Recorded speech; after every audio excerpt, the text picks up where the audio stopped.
I needed a job. I saw this ad in the paper, equal opportunity, salary plus commission. I called and spoke ever so nicely. The gentleman was pleased with the tone of my voice, and he called me down for an interview. My mind raced as I was on the train coming down. I'll be working on North Michigan Avenue. It was the greatest street. I was elated. I got the job right away. Now, all we had to do was get calls and orders for the newspaper. We didn't have to think of what to say. They had it all written out. You'd have about 15 cards with people's names and addresses and phone numbers. "This is Mrs. Dubois," I would say. "Could I have a moment of your time?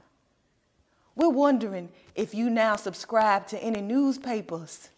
It would only be 3 or 4 months of your commitment. It's for a worthy cause, to help blind children or crusade of mercy." We'd always have one on hand. The salary was only $1.60 an hour. You'd have to get about 9 or 10 orders. If you didn't, you were subsidized. They'd only pay you $1.60. If you were subsidized more than once, you were fired. Now, the commission depended on the territory. If it was middle class, it was like $3.50. If it was ghetto, it was $1.50. Because some people don't pay their bills.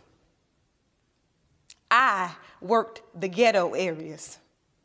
They knew how to psych people. If they wanted to get you off the phone, they say, "No, they need you. Your paper needs your business. It's only for 3 short months." I did as well as I wanted to, but after a while, I didn't care. Just continually lie. It just wasn't me. Knowing the area I was calling, they couldn't afford to eat, let alone buy a newspaper.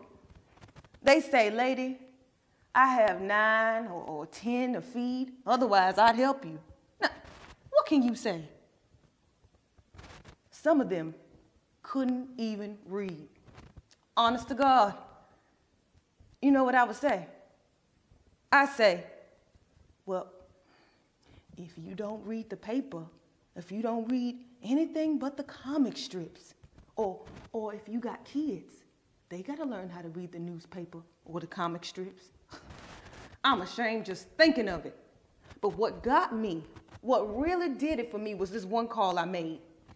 I went through the routine. The guy listened patiently, and he said, "I would really like to help you."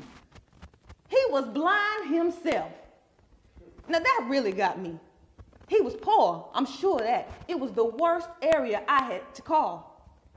Here I was, sitting here, telling him a bunch of lies, and he was poor and blind and willing to help. Taking all his money.